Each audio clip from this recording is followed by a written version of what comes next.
High বন্ধুরা, দেবার্চনা কিচেনে সবাইকে প্রতিদিনের মতো ওয়েলকাম জানাচ্ছি। তোমরা ভালো নিশ্চয়ই আছো, আমি ভালো আছি। দেখো আমি কত সুন্দর কমলা ভোগ বানিয়েছি, দেখতেই পাচ্ছ। দেখো কি সুন্দর গলে যাচ্ছে, টিপে তোমাদের দেখালাম কতটা সফট হয়েছে।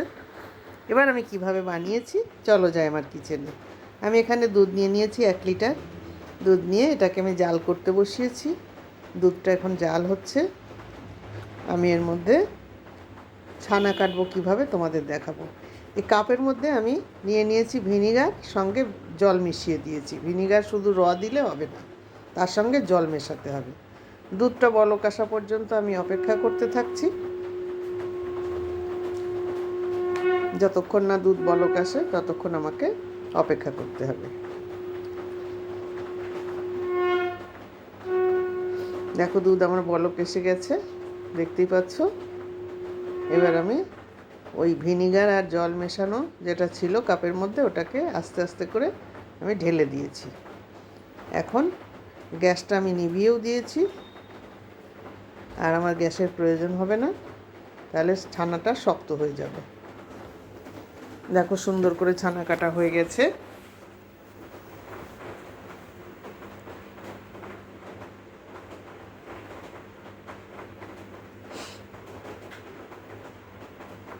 রেডি। আমি ছানাটা কাপড়ের মধ্যে ঢেলে ছেঁকে নিয়েছি, আর একটু জল দিয়ে ছানাটা আমি ধুয়ে নিচ্ছি, কারণ ভিনিগার দিয়েছি, তার একটা টক টক থাকতেই পারে। এই জন্য ছানাটাকে ভালো করে আমি একটু ধুয়ে নিচ্ছি।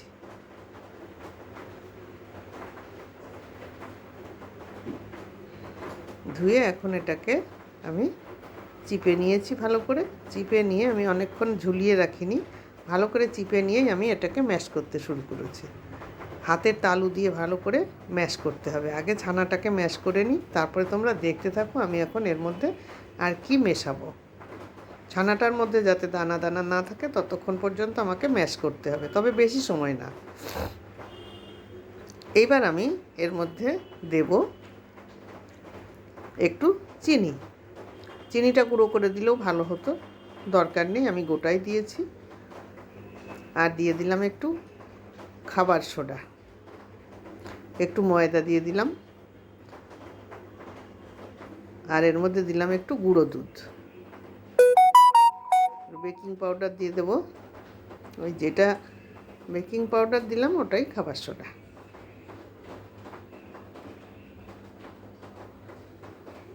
সামান্য ফ্রুট কালার দিয়েছি, কারণ কমলা ভোগ আমি কমলা কালারের কালার এনেছি, ফ্রুট কালার, সেটা এখন এর সঙ্গে আমি দিয়ে দিলাম। পরিমাণ মতো এটা বুঝে দেবে তোমরা, যখন দেখবে কালার এসে গেছে আর বেশি দেওয়ার দরকার নেই। ডোটা আমার বানানো হয়ে গেছে, সুন্দর করে ডো বানিয়েছি। এবার আমি লেচি কেটে নেব ভালো করে। এখন আমার লেচি কাটার পালা। দেখো আমার লেচি করে নিচ্ছি। এগুলো আমি এখন রসগোল্লার মতো শেপ দিয়ে নেব। শেপ দিয়ে নিচ্ছি রসগোল্লার মতন। দেখতেই পাচ্ছ কত সুন্দর হচ্ছে।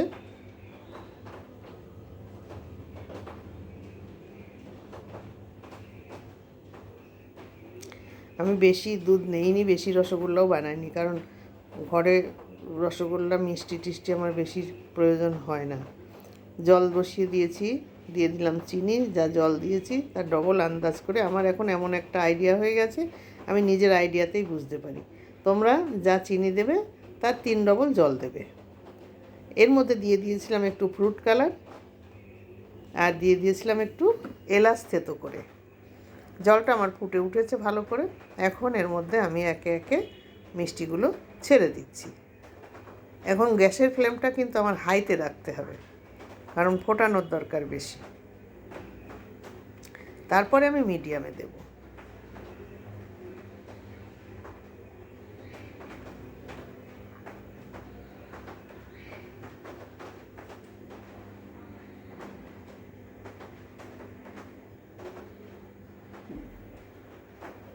দেখো রসগোল্লা রসে কেমন গড়াগড়ি খাচ্ছে। বন্ধুরা আমার মতো করে তোমরা কমলা ভোগ এইভাবে বানিয়ে খেও, দেখো খুব সুন্দর লাগবে খেতে। আর দোকানের কিনে খাওয়ার থেকে ঘরে নিজের মতো করে বানিয়ে টাটকাটা খাওয়াই বেশি ভালো না? দোকানে কতদিনের রসগোল্লার মিষ্টির রসের মধ্যে দেয় তার ঠিক নেই। হ্যাঁ, কিন্তু ঘরে যখন আমরা বানিয়ে খাবো তখন একদম 1 নম্বর হয়ে যাবে এটা। আমার মনে হয় ঘরের জিনিসটাই বেশি বেটার। এই জন্য আমি তোমাদেরকে আজকে ঘরে বানিয়েই দেখাচ্ছি।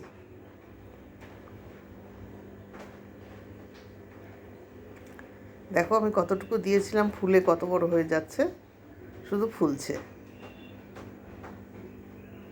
যত জাল হবে ততই ফুলবে।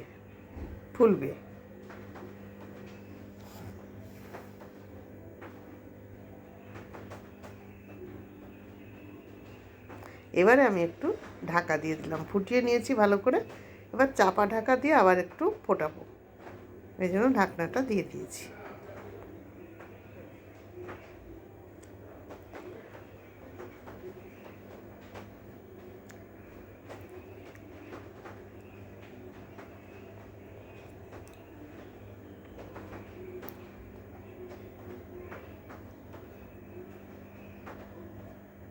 অন্তত মিনিট 15 আমি এভাবে জাল দিয়ে ঢাকনাটা, এখন দেখো আরও ফুলে গেছে। কত ফুলেছে দেখেছো বন্ধুরা? দেখো রসগোল্লাগুলো ফুলে একদম টপা টপা হয়ে গেছে। দেখতেও কিন্তু বেশ লাগছে। আমি আবার একটু ঢাকাটা দিয়ে দিলাম, কারণ আর একটু ফুলুক, আর একটু জাল হোক দেখি।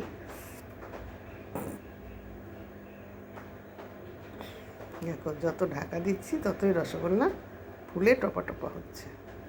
এখন আমি বাটির মধ্যে একটু জল দিয়ে রসগোল্লাটা জলের মধ্যে ছেড়ে দেখলাম, যদি কিনা ওটা ডুবে যায় তাহলে বুঝতে হবে রসগোল্লায় জাল হয়ে গেছে। কিন্তু আমার ডুবলো না, একটু ভেসে থাকলো, তাই জন্য বুঝলাম আর একটু জাল হবে। তোমরা এইভাবেই কিন্তু বুঝতে পারবে। বাটির মধ্যে জল নেবে, নিয়ে রসগোল্লা বাটির মধ্যে দেবে। যদি দেখো ভেসে আসে বুঝবে যে আরও জাল খাবে, আর যদি দেখো ডুবে গেছে বুঝবে যে জাল হয়ে গেছে। তা আমার একটু ভেসে রয়েছে, সামান্য, বেশি না। এই জন্য আমি আবার ঢাকা দিলাম, দিয়ে ওটাকে জাল করতে দিলাম।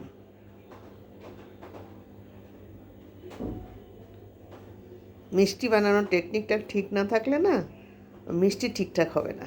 কায়দাটা জানতে হবে, যে কোনো রান্নাই সিস্টেম যদি ঠিক না থাকে তাহলে সে রান্না ভালো হবে না। তেল মশলা এক গাদা দিলাম, বা চিনি দিলাম, দুধ দিলাম, ছানা বানালাম, মিষ্টি ভালো হলো না। বন্ধুরা, প্রথম দিন কারোরই ভালো হবে না, করতে করতে তখন সব ভালো হবে। বলে না ঘষতে মাজতে পাথরও ক্ষয় হয়, কাজেই একদিনে কেউ পারে না কিছু। আমারও কত নষ্ট হয়েছে। হ্যাঁ, একটু একটু করে সবাই শিখে যাবে। আমি যেভাবে করেছি তোমরা সেইভাবে করো। এখন আমি এবার ঢাকনাটাকে আলগা করে দেব। দেখো আরও কত ফুলেছে, দেখতেই পাচ্ছ। দেখো কতটুকু দিয়েছিলাম, কত ফুলে গেছে। দেখো ঢাকা দেওয়াতে বেশি ফুলে গেছে। আরেকটু ঢাকা দিয়ে দিই, আরেকটু ফোটাতে আমার হয়ে গেছে। এবার আমি প্লেটে ঢেলে দেবো আমার রসগোল্লা। দেখো কত সুন্দর লাগছে। বন্ধুরা, আমার কমলা ভোগ রেডি। তোমাদের যদি ভালো লাগে তোমরা লাইক, শেয়ার, কমেন্টস করবে, সাবস্ক্রাইব করতে একদম ভুলবে না। তাহলে প্রতিদিনের মতো টাটা।